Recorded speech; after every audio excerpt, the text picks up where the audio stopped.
to the Daily Bite. I'm your host, Pastor Steve Andrews.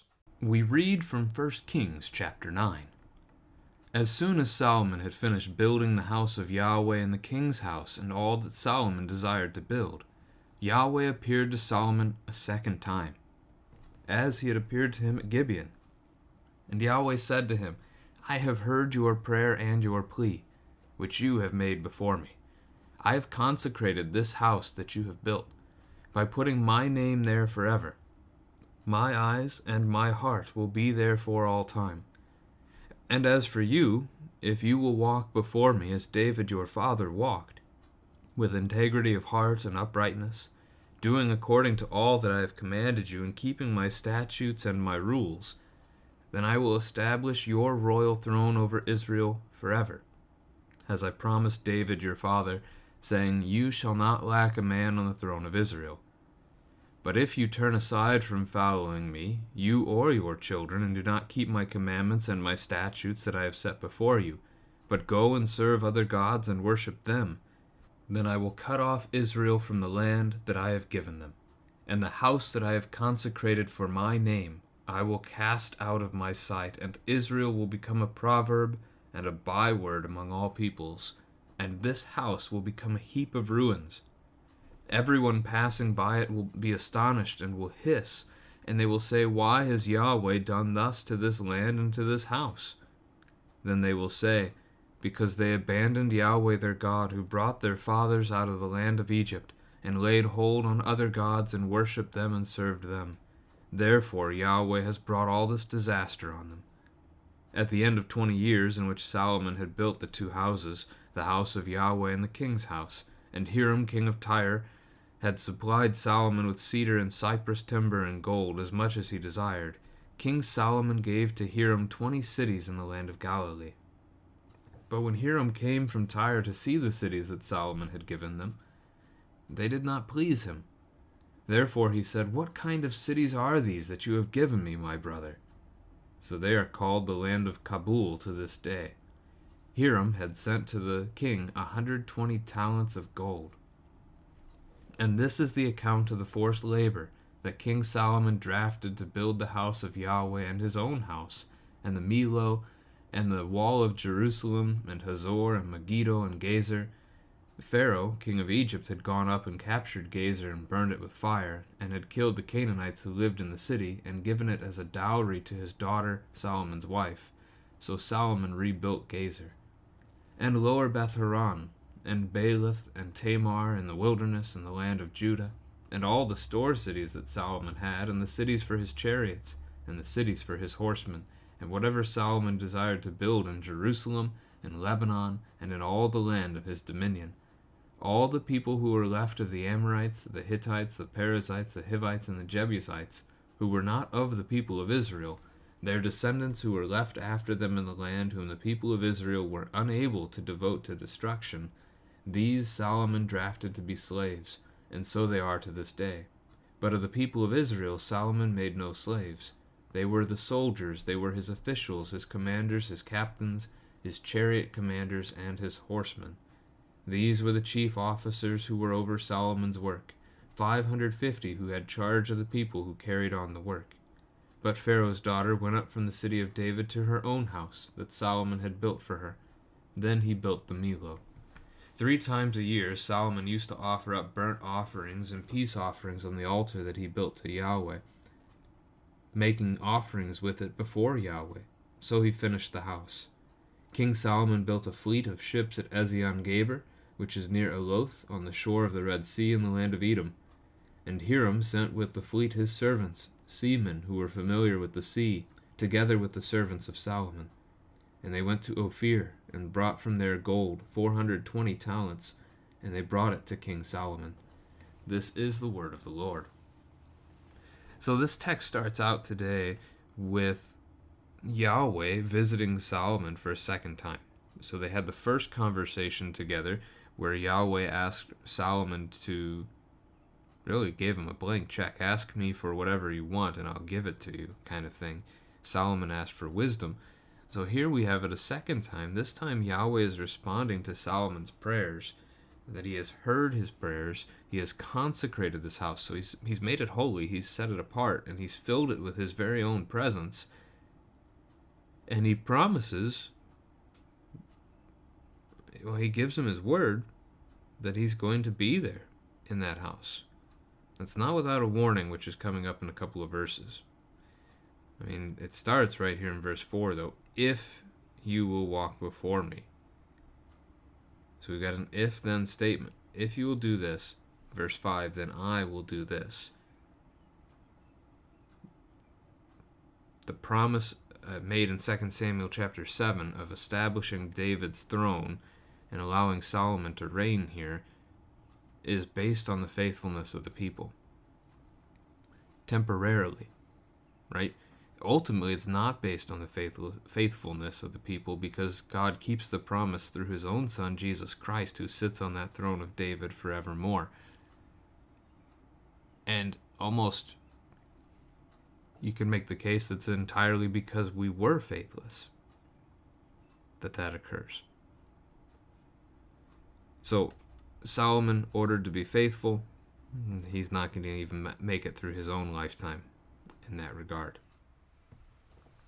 So here comes the warning in verse 6. If you turn aside, going and serving other gods. Verse 7, then I will cut off Israel from the land. And that happens. The northern kingdom, we're going to see 2 days from now, the kingdom split. As the kingdom splits into north and south. The northern kingdom is Israel, southern is Judah. The northern kingdom is going to be destroyed by Assyria in 722 BC. So, more than 200 years later, 230, 240, something like that. But not just them either. Then you have the note, this house that I have consecrated for my name, I will cast out of my sight. It will become a heap of ruins. This is also true as the southern kingdom rebels against God and proves to be unfaithful. The Lord allows Babylon, the Lord uses Babylon to destroy them in 587 BC, and when that happens, they tear down the temple. They destroy it, and they carry off the wealth that was within it into their own treasuries, their own storehouses back in the land of Babylon. So this is a warning to us, too, about forsaking the Lord. And so as you're talking to your kids about this text, you can focus on the promises, just as we see the promise made to David and to Solomon, but also on the negative side, what happens if we reject the Lord. So what promise do we have from God? We have the promise of forgiveness and life that never ends. We have the promise that we will be raised to new life. We will get to live with him forever in paradise. On the other side, though, what happens if we reject God like these people did and worship other gods instead, which includes our own self? Self is one of the biggest idols we've got. In that case, we know that the outcome of that is hell. Their outcome is exile.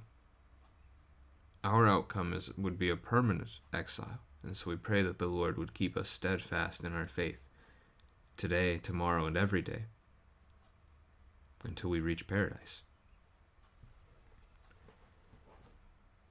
Even the people that pass by the ruins of Jerusalem will know the reason, according to God's word there in verse 9. They'll be able to state it, that it was because they abandoned Yahweh that this has happened. As we look at verse 10, it clarifies something from earlier in the text, and that's the idea of when did Solomon build his own palace as compared to building the house of Yahweh. And in the text before, it wasn't clear, but now it is. At the end of 20 years, so it took 7 to build the temple, 13 to build his own house. Solomon finished the temple and then started his own palace. At the end of 20 years, so when this is all done, and Solomon has finished building everything that he desired, he gives King Hiram of Tyre 20 cities in the land of Galilee. Did Solomon just give up part of the promised land to somebody outside of Israel? Sure looks like it. as he's got some of those northern tribes like Naphtali that live up in that land of Galilee that we would look at on a map and consider to be Galilee. It's possible that these were beyond the farthest border of the allotment of Israel. So this is potentially a bad thing, giving away Israel land. On the other hand, if it's outside of their boundaries already and it's just extended territory of Solomon's, then it's just a friendly gift. But it's hard to tell from the text. Regardless, Hiram doesn't like them. As he comes and he looks at them, they did not please him, and they call them Kabul, which means unproductive land. So it sounds like Hiram, in a way, just let them sit. But sends 120 talents of gold to the king. A talent is 75 pounds. It's a measurement. So you've got 9,000 pounds of gold here in verse 14, which by today's dollars on the market would be about $258 million of gold. You're going to see gold again down at the bottom of the text in a more significant quantity than we just saw it here, which is something to think about. The next paragraph describes the forced labor that Solomon puts together.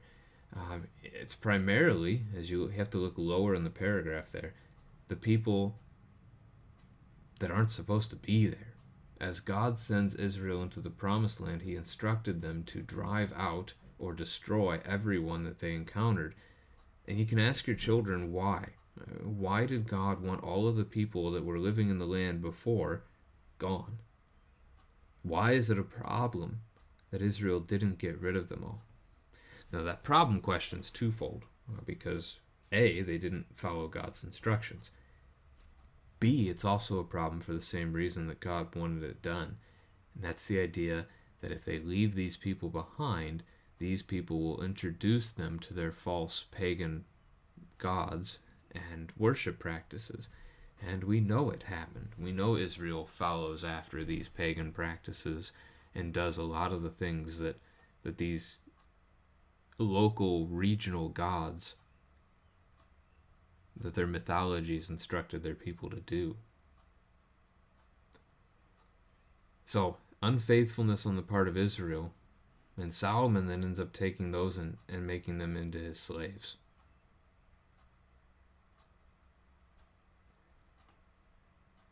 The paragraph considers construction happening all over the kingdom. That word Milo might stick out to you as what is this? And honestly, I don't have an answer for you.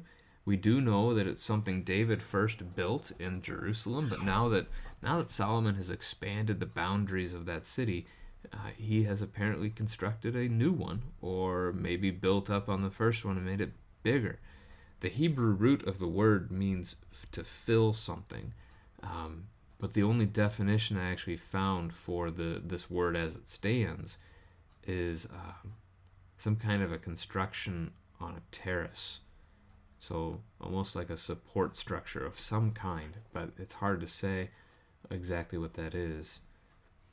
Megiddo is a city. I'm going to pick it out of the crowd here. These cities are located all over the map. But Megiddo has importance because it's actually a valley. The Valley of Megiddo is a common place for war to occur in Israel's history. And it gets mentioned in the book of Revelation.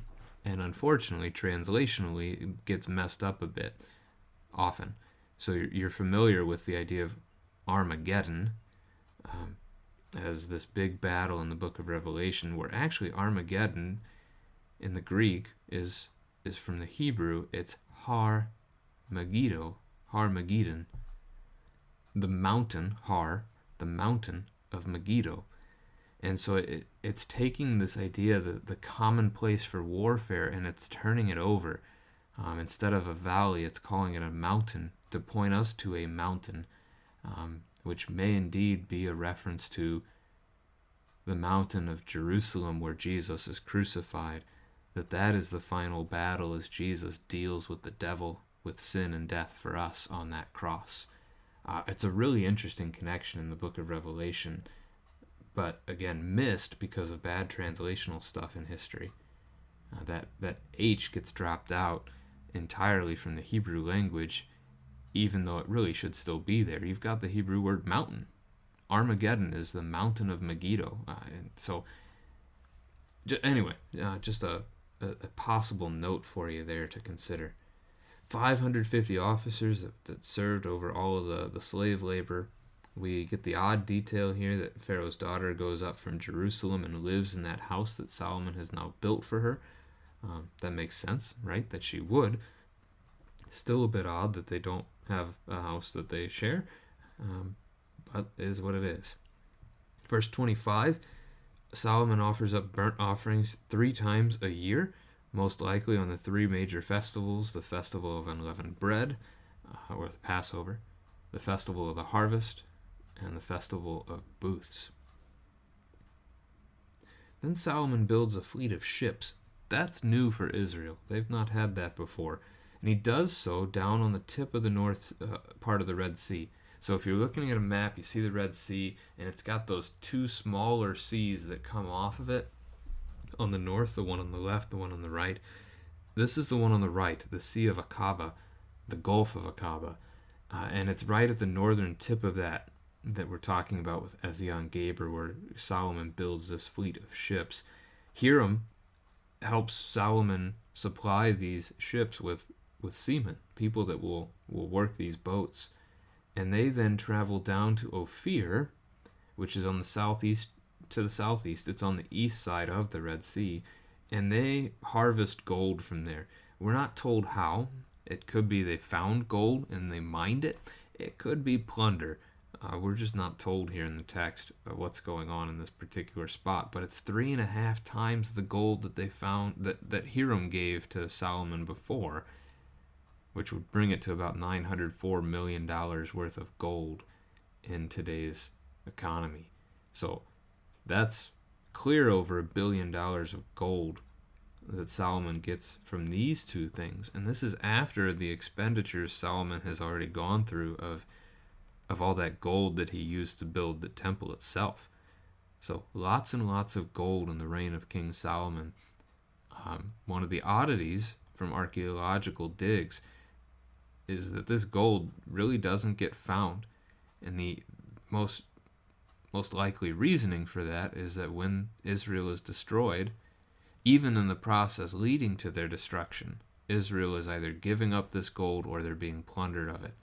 So when we see Babylon, for example, tear down the temple, they carry off all the gold they found. So that's a possibility. But also, as like King Ahaz is enlisting help from other nations like Assyria earlier in history there, he may well have been sending gold as tributes to other kings in hopes of earning their favor. So Israel is eventually plundered of all of this stuff that they once had, just as they plundered Egypt themselves coming out of the Exodus, but wasted it all on false gods, creating that golden calf.